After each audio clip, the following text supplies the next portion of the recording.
Darlan está chegando.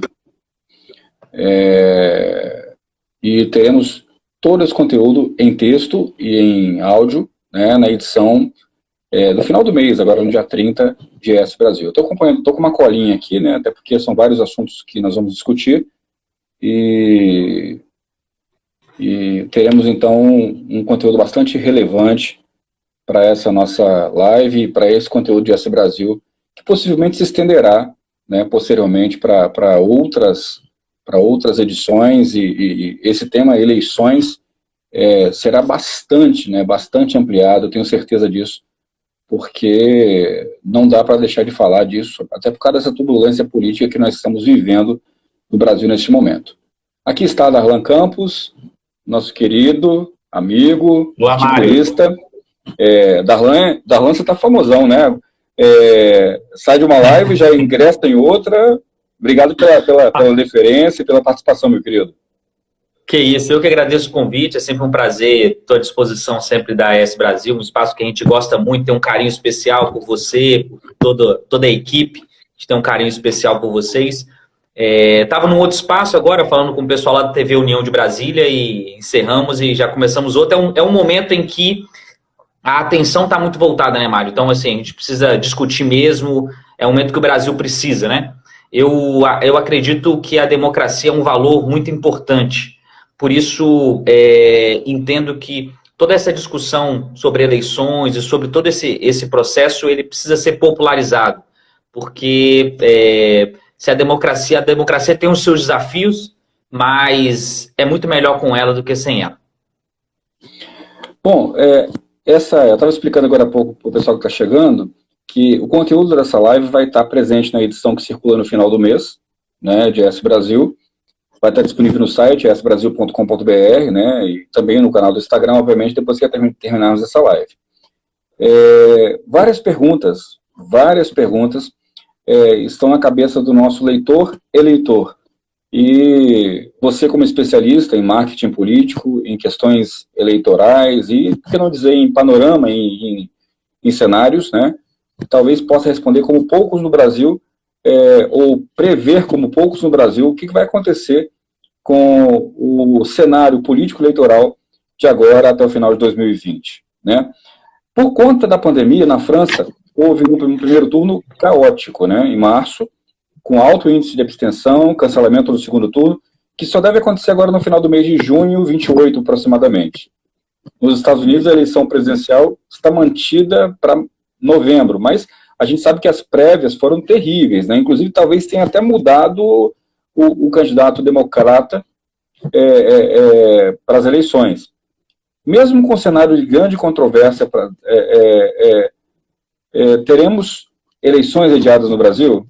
Você acha que nesse contexto, mesmo com o ministro Barroso falando que está tentando manter as eleições para novembro, falando de distanciamento, de talvez uma eleição em 2 dias, com um aumento aí de 128 bilhões de reais de custo, a possibilidade de estender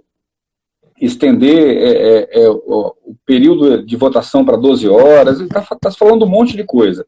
Você acredita que nós tenhamos eleições em outubro? Primeiro elemento importante, Mário, é perceber qual é a discussão de hoje. Então, a discussão de hoje é a seguinte: a eleição, no momento que ela está agora, na data atual, ela está cada vez mais difícil de acontecer. Então, já há um consenso no Congresso de que manter a eleição no a partir do dia 15 de agosto até 4 de outubro está inviável devido ao aprofundamento da pandemia.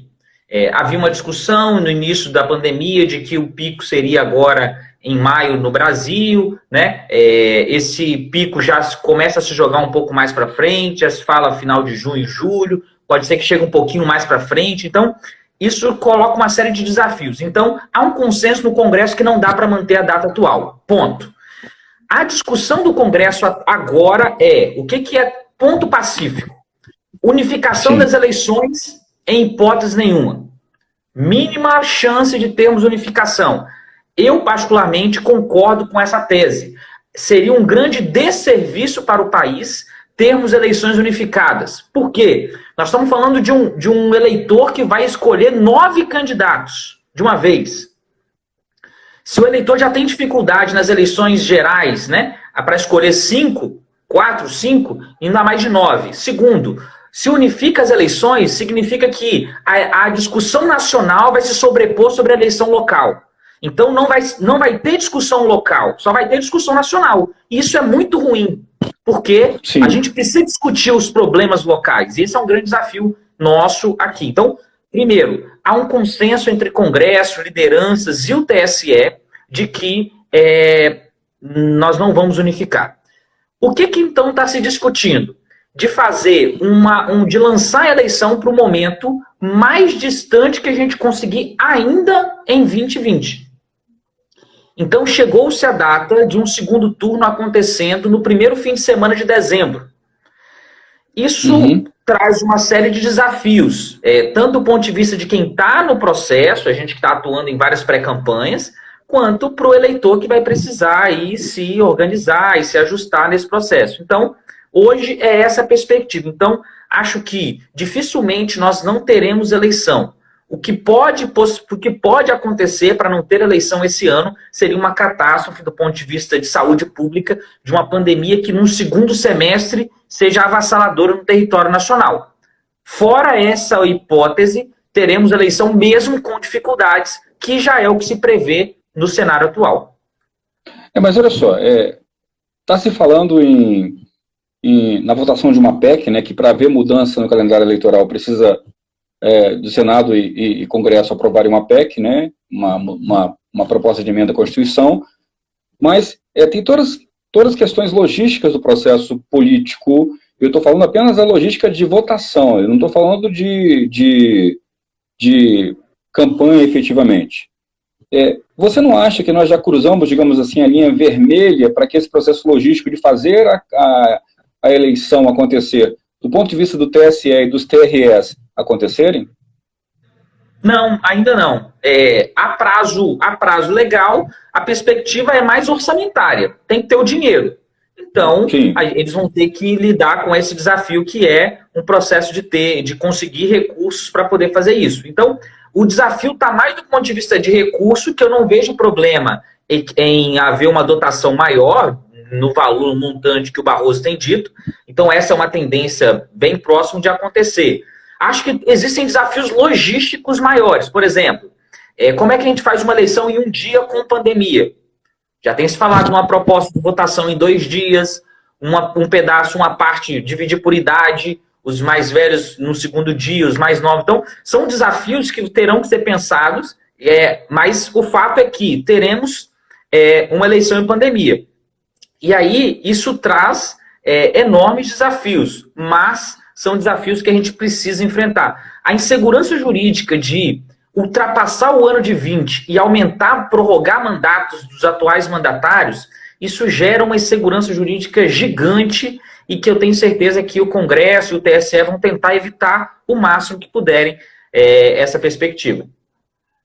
Nós já estamos vivendo uma insegurança jurídica tremenda por conta da mudança da legislação, por conta do estado de calamidade e da liberdade dos governantes gastarem, né, por conta desse estado. Então, o eleitor já está muito, muito desconfiado, muito descontente, né, a não ser, sem contar a sua própria condição como cidadão.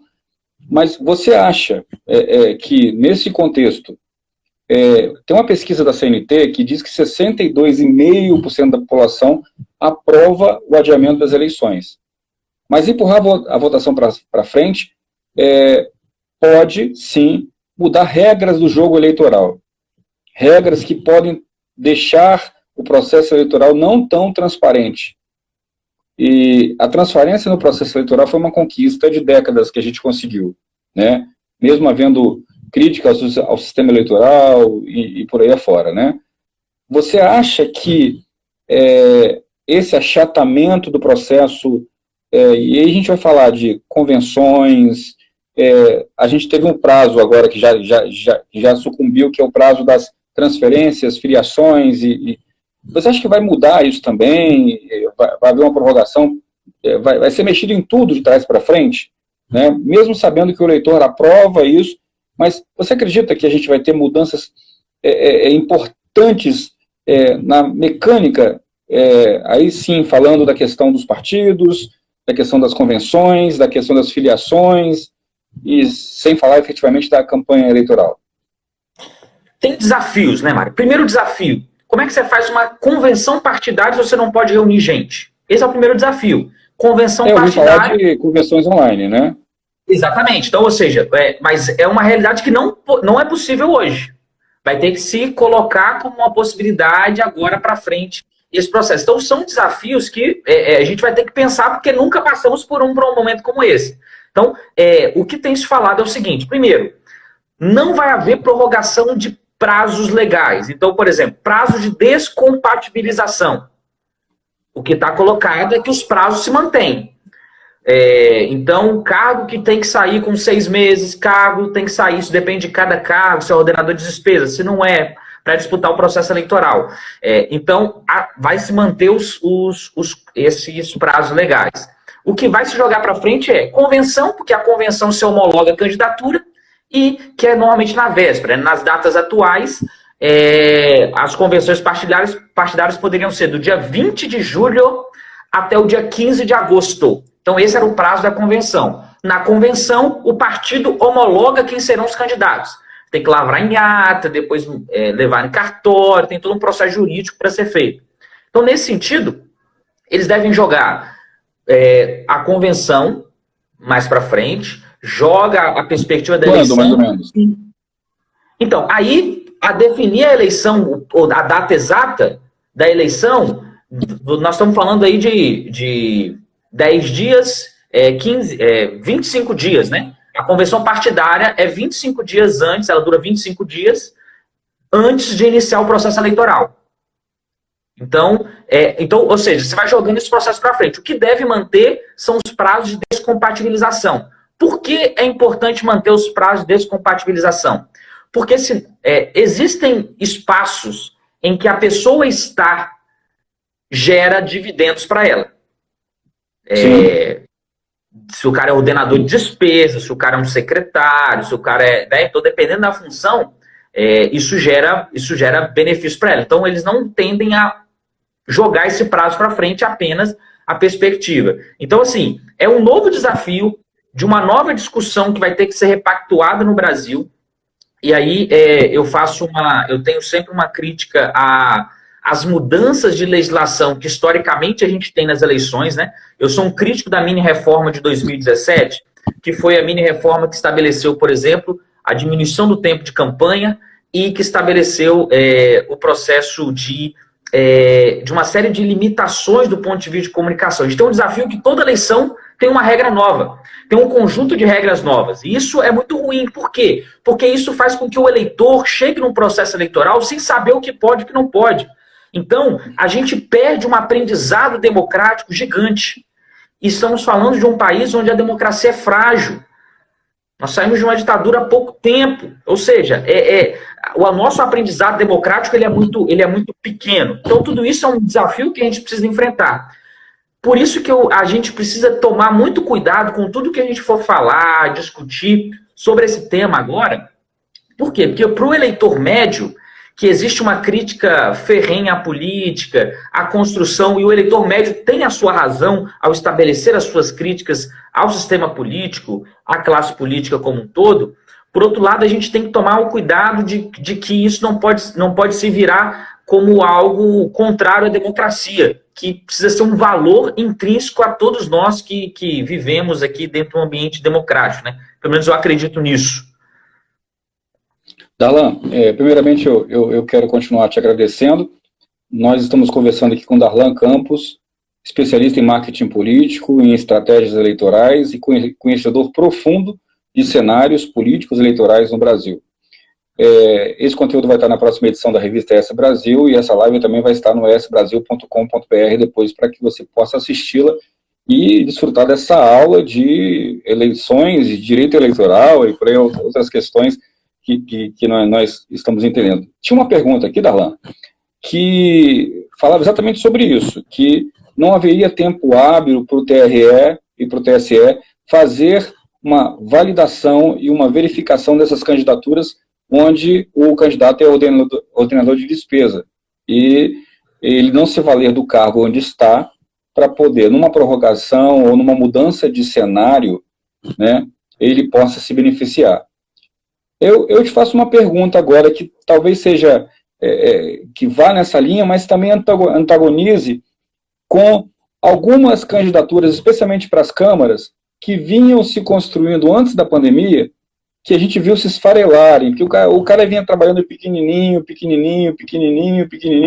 chegou a pandemia e ele parou tudo. Nós estamos aí no cenário de pandemia há praticamente 80 dias, né? Então, o que você acha? Nós teremos primeiramente, a primeira parte da pergunta. Você acha que, nós estamos no Brasil, né? Você acha que nós teremos ainda candidatos se valendo das posições onde estão, mesmo com essa manutenção da data de desfiliação e dessas datas oficiais do TRE? E segundo, você acha que tem candidaturas que esfarelaram-se e nós teremos uma redução do número de candidatos, ou mudança no perfil de candidaturas, especialmente para o Legislativo Municipal, por conta da pandemia? Marcos, falhou um pouquinho aqui, então eu acho que eu entendi sua pergunta, tá? Então, assim, primeiro ponto, eu acho que é importante perceber o seguinte, nós temos aqui um elemento desafiador. Eu tenho cunhado uma expressão que eu tenho chamado a eleição 2020 de campanha eleitoral low touch, que é o quê? Low touch economy é uma expressão que várias consultorias internacionais têm trazido para denominar esse novo momento de comportamento do consumidor. Ou seja, o consumidor está mudando. A pandemia gera um novo perfil de consumidor que tem uma série de características novas aceleradas pelo processo de pandemia num curtíssimo espaço de tempo. E isso traz uma perspectiva, a gente chama da economia de baixo contato, low touch economy. Então, tem chamado a campanha eleitoral low touch, ou seja, nós teremos em 2020 a campanha eleitoral mais singular da nova república. Desde a redemocratização será a campanha mais singular. É o chavão, porque a gente já costuma dizer que toda eleição é uma batalha nova, ela é única, né? Não se repete, mas essa vai ser a mais única de todas as únicas, devido ao contexto em que ela está. Isso vai influenciar tanto na perspectiva das candidaturas que se colocam, quanto nas estratégias que elas precisam traçar para ir para suas disputas. Se a gente está falando de uma economia de uma campanha eleitoral de baixo contato, isso significa que o candidato a vereador vai ser o primeiro a sofrer. Porque, em geral, são campanhas que precisam do contato, que se constroem a partir do contato. Ele é aquela liderança daquele bairro, daquele povo, daquela associação de moradores. Então, ele precisa desse contato para fazer isso. Então, os candidatos a vereadores têm um grande desafio pela frente. Reestruturar o seu planejamento diante dessa pandemia. Os candidatos majoritários, por terem maior estrutura, em geral estrutura financeira também maior, permitem a eles fazer um processo de digitalização da sua campanha. Então, a gente vai experimentar em 2020 campanhas mais digitalizadas do que anteriormente. Qual é o problema? É que essa digitalização não vai ser por entendimento da classe política de que o digital traz potencialidades gigantes. Não. Vai ser por necessidade, como dizia Kant, né? Por imperativo categórico que eles vão ter que se organizar dessa forma. Então, nessa realidade, a gente vai ter um outro perfil. Então, assim, todos os projetos que nós estamos aqui na nossa consultoria, na República Marketing Político, a gente tinha um planejamento já estruturado desde o ano passado para todas as candidaturas. Veio a pandemia, os planejamentos foram colocados de lado e um novo planejamento foi construído. Por quê? Porque é outra eleição. Quando a gente olhar para trás e olhar para a eleição 2020, nós vamos falar, era um cenário, porque todo mundo esperava um perfil de eleição a partir de 2018, com a eleição de Bolsonaro. Só que você tem, com a pandemia, isso traz um grau de processos desafiadores que a gente não sabe o que vai acontecer. Opa. Entrou uma ligação aqui, desculpa. Então, isso vai ser um desafiador que a gente vai ter que lidar com ela. Então, o candidato, então, uma característica fundamental que as candidaturas vão precisar ter é capacidade de se adaptar. E a gente sabe que nem todo mundo tem isso, né, Mário? Infelizmente. Tá, mas deixa eu voltar. Deixa eu voltar à pergunta.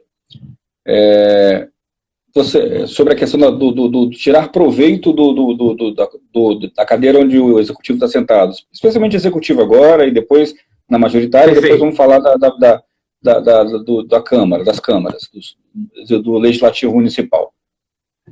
Vou inverter.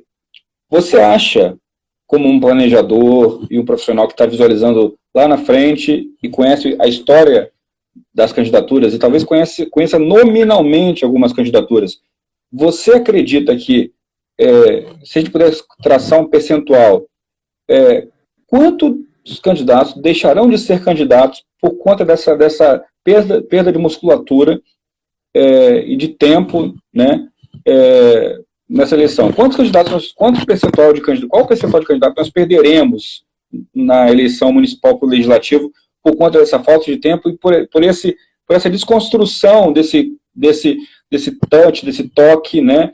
E quando você fala de low touch economy, é engraçado falar isso no ambiente eleitoral, mas exatamente, é muito adequado, porque as pessoas, a questão do contato, do dia a dia, do cara ser um agente comunitário e tal, se perdeu. Ele está dentro de casa igual todo mundo, né? O máximo que ele está fazendo é providenciar assistência social, fazer algum pleito junto ao legislativo, se esse cara tem mandato, ou se ele é um agente comunitário muito forte. Mas o que você acha? Qual o percentual de perda de densidade que nós teremos nas eleições, que isso já pode ser sentido agora, de pessoas que estão desistindo porque a eleição não é viável para ele do ponto de vista de construção de um processo eleitoral? Primeiro, vale a pena a gente retroceder um pouquinho, Mário, nessa questão, é que antes da pandemia, falava-se, existe uma nova regra, que vale agora para 2018, eleitoral, que fala a respeito das coligações partidárias. Agora, os partidos não podem mais fazer coligação de candidato proporcional. Antigamente, Sim. Juntava vários partidos, dividia, cada um tinha uma quantidade e disputava junto. Agora, o partido vai solo para disputa. Ponto. Com essa regra, todos os especialistas diziam que a gente poderia bater a casa de 1 milhão de candidaturas no Brasil. Só para se ter um número, na eleição de 2016, nós tivemos cerca de 560 mil candidaturas, ok? Então, nós estamos falando de quase dobrar, que era a projeção. Essa projeção, ela com certeza cai, porque a pandemia vai fazer com que diversos projetos políticos deixem a pessoa vai ficar desanimada e tudo mais. Mas, por outro lado, muitos vão ainda buscar alguma forma de se posicionar no mercado. Por quê? Muitos dos candidatos a vereador, a gente sabe, que são financiados pelas chapas majoritárias. Então, Sim. A chapa majoritária vai fazer o esforço para que esses caras permaneçam dentro do processo. Por quê? Para o candidato majoritário, os vereadores são chamados do exército. Eles que vão fazer a campanha, eles que fazem a campanha para a rua e tudo mais. Então, a gente tende a ter uma baixa, é difícil precisar isso em números, mas eu acho que vai haver, por outro lado, por parte das campanhas majoritárias, um forte esforço para manter essas candidaturas. O que eu estou percebendo agora em todos os espaços que nós estamos trabalhando é que os partidos estão perdidos. As chapas de vereadores estão perdidas. Por quê? Porque eles estavam planejando sair, conversar, fazer contato, reunião, e agora não podem mais. Então, a gente, por exemplo, aqui na agência, aumentou o número de treinamentos virtuais. Então, eu tenho feito com cada projeto treinamentos semanais com chapas de vereadores, ensinando ferramentas digitais para quem não é do ambiente digital, para que eles possam utilizar isso. E nós estamos falando do básico, né? Tem um projeto, por exemplo, que a gente está fazendo formação com eles de como abrir um Facebook. Como abrir um Instagram. É isso, é dessa realidade que nós estamos falando. Então, tem projetos que nós estamos falando nesse nível. Então, como é que você fala com impulsionamento com um projeto desse? Primeiro, nós estamos fazendo com que ele tenha um Facebook. Depois a gente discute lá impulsionamento e tudo mais. Então, existem realidades primordiais. Então, ou seja, assim como está sendo no comportamento do consumidor, no ambiente digital, a pandemia está acelerando uma tendência. Talvez esse pré-candidato não faria um Facebook nunca. Daqui a 10 anos ele ia continuar sem Facebook, porque ele está até hoje sem. Então ele ia continuar mais uns 10 anos na vida pública sem. Mas, devido à pandemia, esse processo se acelera. É um desafio que nós estamos vivendo. E na majoritária? Na majoritária, a gente tem que, pela capacidade de recurso que a majoritária tem, ela tem condição de digitalizar. Imagina um candidato a vereador, seu Zé do Gás, lá da cidade X, que vai disputar a eleição, e que ele ia disputar a eleição por quê? Porque ele é o cara que tem a distribuidorazinha do gás e todo mundo conhece ele. Agora, ele não está conseguindo ir na casa das pessoas, diminuiu a quantidade, que não sei o quê, papapá. Então, o candidato majoritário, ele tem condição de digitalizar a sua campanha. Qual é o desafio? É que isso é algo forçado. Então, Sim. Digital não é corrida de 100 metros, digital é maratona. Então ele precisava estar construindo uma audiência digital com o tempo. Vamos citar Bolsonaro como exemplo. Bolsonaro tinha uma audiência digital por quê? Porque Bolsonaro, há 4 anos, ele percorria o Brasil. Ele declarou sua candidatura após o segundo turno de 14. No dia 28 de outubro de 2014. E ele foi fazendo pré-campanha. Então, muitas candidaturas estão vindo para o ambiente digital só agora, vão tentar correr atrás do prejuízo. Então, ou seja, vai fazer muita coisa trabalhada, mas o candidato majoritário tem mais condição de mudar esse quadro do que o candidato a vereador, infelizmente. Na Grande Vitória, aí agora eu vou falar um pouquinho de... Aí eu vou até botar você numa fogueira aqui agora, tá, Darlan? Na Grande Vitória, você acha que o cenário se redesenha? Nós temos um município, né? Um município que teremos o prefeito concorrendo à reeleição. Nos demais municípios, sucessão, porque já expiraram os 2 mandatos, né? Você acha, especificamente Vila Velha, por exemplo, você acha que Vila Velha o cenário muda por conta desse período pandêmico? Mário, boa pergunta. Você joga a bomba e eu jogo um balde de água. Então, eu vou falar genericamente aqui de candidatos majoritários e candidatos que não vão disputar. Não joga água não, só esfria um pouquinho, porque o pessoal tem que ficar na vontade também, certíssimo, né? É porque a gente está tocando algumas pré-campanhas aqui na Grande Vitória, então, para não ser indelicado. Então, o que eu acho que é importante, Mário? Eu chamaria a atenção. Primeiro, os canais digitais dos prefeitos nunca tiveram tanta audiência. Isso foi um fato que a pandemia trouxe. Por quê? Porque todo mundo voltou o seu olhar para quem está em mandato. Qual é a resposta dos mandatários? Então, no final das contas, a eleição 2020 ela vai marcar vamos dizer assim, um referendo sobre a atuação dos prefeitos. O prefeito conduziu, liderou o processo ou não? Então, essa é uma perspectiva importantíssima, Mário, de percepção da população sobre o papel da liderança do prefeito naquela pandemia. Vamos aqui trazer alguns casos interessantes. Se você pega as pesquisas em início de pandemia, todos os grandes presidentes do mundo cresceram. Então, você pega, por exemplo, a Merkel na Alemanha, Trudeau no Canadá, Macron na França, só Bolsonaro não cresceu. Por quê? Porque Bolsonaro discordou do isolamento social? Não, porque Bolsonaro não liderou o processo. O que a população queria, o que a população espera é o quê? É alguém que lidere. Alguém que diga, bata no peito e fala assim, deixa comigo que eu vou resolver. E resolver não é curar, porque ninguém achou a cura ainda. Mas resolver estamos fazendo isso, vamos fazer aquilo, esse é o caminho. É mostrar para as pessoas que tem alguém com as rédeas do cavalo. E isso ele não conseguiu mostrar. Né?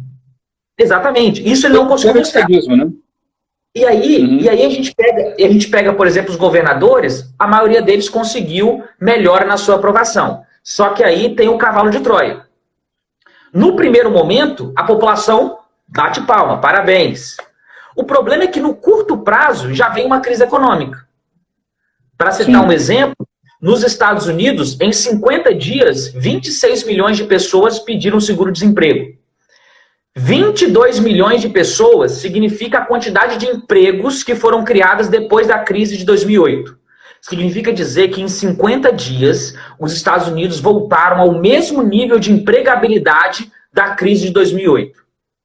Então, assim, é só para dizer o tamanho da encrenca que nós estamos. Isso no Brasil não vai ser diferente. O que eu estou avaliando? 12 Mário, anos de retrocesso, né? exatamente. O que eu estou avaliando? A grande questão é, se a crise econômica é no curto prazo, e isso é provável que seja, isso vai atingir especialmente classe D e E, que é a primeira a ser atingida, primeira a perder o emprego, correr atrás do auxílio emergencial e por aí vai. A grande questão é, o humor do eleitor vai mudar. E aqueles que foram bem aprovados têm uma tendência a perder a aprovação, porque o humor do eleitor vai mudar. E aí, vamos pensar, o eleitor perde o emprego, esse humor dele muda, ele estava feliz, agora ele está triste. Isso vai fazer com que respingue quem está em mandato. Então, abro um parênteses, há um potencial de candidatos que tiveram, de políticos em mandato que tiveram aumento da aprovação, no curto prazo, ter uma queda da sua aprovação vertiginosa. Por quê? Porque o eleitor vai falar o quê? Ah, mas isso não é obrigação do prefeito fazer, mas ele coloca todo mundo no mesmo barco.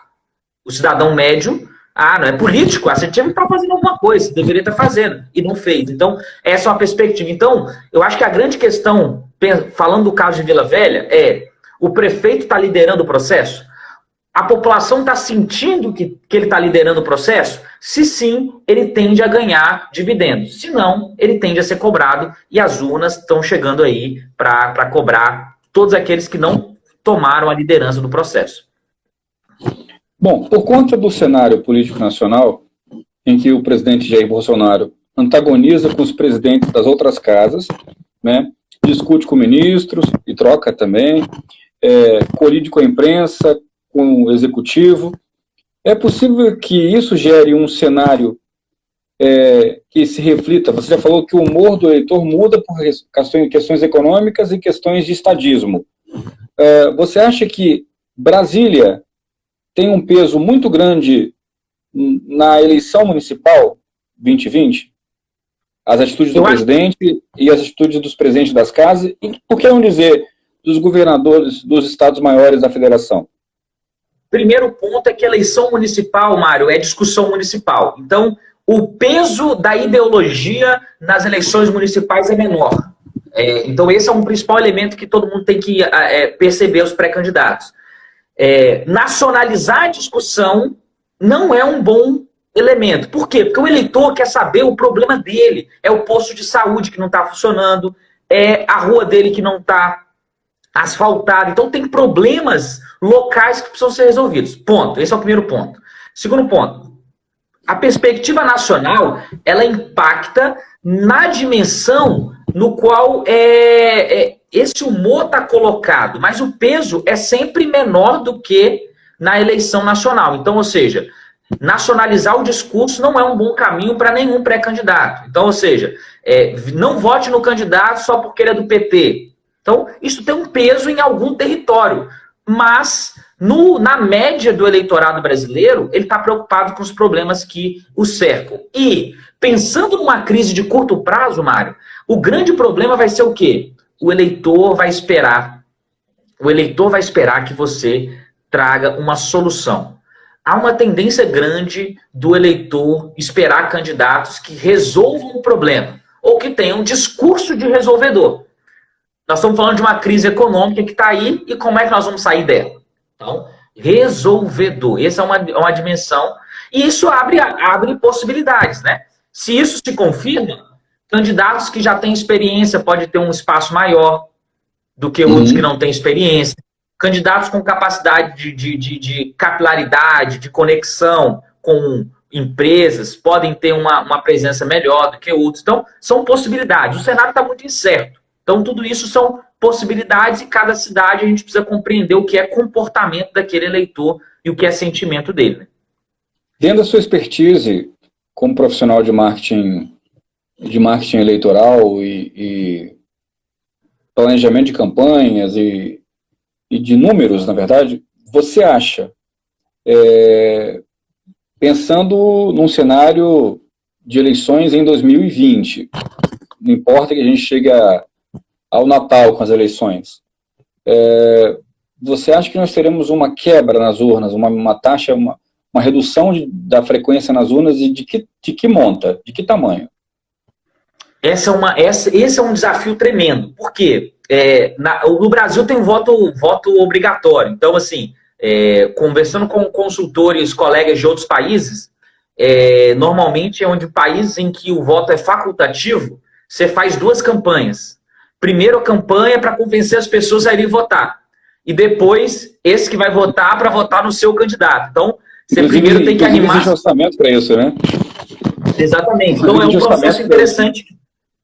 Isso. E aí, isso é interessante, que é a realidade de outros países, não é o nosso. O eleitor vai para o voto, entre aspas, vai. Só que a gente tem percebido taxa de brancos, nulos e abstenções aumentar a cada eleição. Com mudança de prazo, com proximidade, entrando em dezembro, segundo turno, a probabilidade é que a gente continue com a taxa de aumento da abstenção. Vale lembrar que Bolsonaro teve 57 milhões de votos, Haddad teve lá os seus 46 milhões de votos e teve mais uns 50 milhões de votos. Então, ou seja, 1/3, Bolsonaro teve 1/3, Haddad teve quase 1/3 e teve 1/3 de abstenções, brancos e nulos, né? Então, há um potencial gigante na maioria das cidades, especialmente em cidades onde eu tenho muitos candidatos e que eu não tenho segundo turno, de que brancos, nulos e abstenções sejam as grandes vencedoras da eleição 2020. Isso é um absurdo, mas é verdade, né? É uma realidade que está colocada. E agora vamos falar para os candidatos para os pré-candidatos e para aqueles que estão trabalhando em torno das candidaturas. Como fazer marketing político nesse cenário?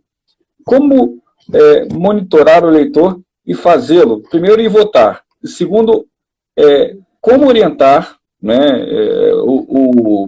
eu posso dividir essa pergunta em 3 pedaços. Primeiro, como fazer marketing político em tempos de pandemia e em tempo de mudança de paradigma de comunicação, porque não é só a pandemia, né? A última eleição foi muito movimentada pelo digital, foi uma eleição digital, isso já vem na carona de Barack Obama, olha quanto tempo, né? Que é o grande precursor do voto digital, né, digamos assim, né, da eleição digital. E a gente tem um cenário novo, como você bem falou, maratona, né, por conta da pandemia, por causa da própria velocidade do processo digital. Como trabalhar marketing eleitoral, marketing político, como convencer o eleitor, como fazer marketing político neste contexto de pandemia. Primeiro, perfeito. Primeiro, o pré-candidato tem que se conectar. Ele tem que escolher quem é o público dele. Eu vou falar para quem? Não dá para falar para todo mundo. Eu tenho que escolher para quem eu vou falar. Então, eu vou escolher o meu segmento e vou trabalhar. Produzo conteúdo. Ambiente digital, eu preciso produzir conteúdo. Conteúdo é fundamental. Então, um grande erro dos pré-candidatos é produzir conteúdo focado no que ele gosta. Conteúdo eu foco naquilo que é o eleitor, naquilo que o eleitor deseja, naquilo que é o eleitor que eu quero conquistar. Então, esse é um ponto fundamental. Segundo ponto, é tentar compreender as mudanças de humor do eleitor. Como o eleitor vai estar colocado nesse tempo? Para onde ele está indo? Compreender essas tendências vai ser um passo importante no desenvolvimento da sua estratégia. Terceiro elemento, a narrativa é mais importante do que o canal. Bolsonaro não venceu porque ele tinha o Facebook com tantos milhões. Ele venceu porque ele tinha mensagem. A mensagem dele era a mensagem que se conectava com o eleitor. Para exemplificar, 2 temas faziam parte da eleição 2018 com muita força. Segurança pública e combate à corrupção. O PT tem dificuldade no tema combate à corrupção, por motivos óbvios. E buscou um discurso de vitimização. A Lava Jato persegue só o PT e foi esse o discurso. Ponto. Segundo, se você perguntar ao Haddad, qual o seu projeto para segurança pública? O Haddad ia te pedir meia hora para falar sobre investimento social, blá, blá, blá. Ou seja, a esquerda tem dificuldade com o discurso de segurança pública. Ponto.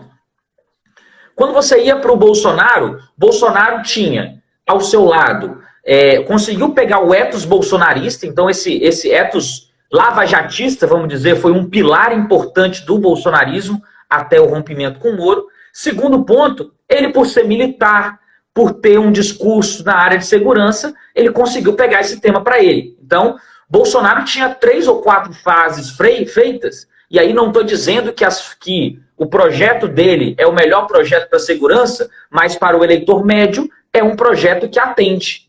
Ele, bandido Sim. bom é bandido morto, diminui a maioridade penal, bandido mais tempo na cadeia, então armar a população, 3 ou 4 frases feitas, o eleitor médio entendeu. O que falta é o quê? Falta um homem com coragem.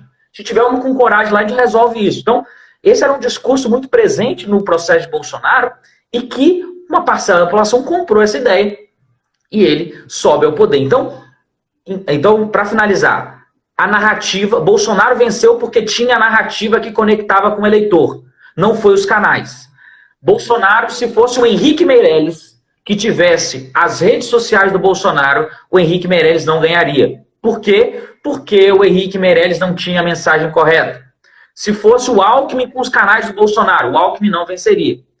A facada elegeu o Bolsonaro? Não. Se fosse o Henrique Meirelles que tomasse a facada, o Henrique Meirelles não era eleito. É lógico que a facada contribui, auxilia na construção da narrativa dele. Isso, e aí deu para ele discurso para aumentar a pontuação. Então, mas não fez com que ele fosse eleito, apesar de ter ajudado, com certeza. Então, eu diria isso. Compreenda o eleitor, produza conteúdo voltado para o eleitor e forme a mensagem correta. A mensagem correta tem a ver com o público-alvo do qual a sua mensagem vai ser direcionada. Bom, estamos dentro do tempo. Essa live nós estamos terminando já. Eu queria agradecer você, Darlan, pela maravilhosa explanação. Acho que as perguntas foram respondidas, né? A principal delas, teremos eleições em outubro? Não teremos eleições em outubro, né?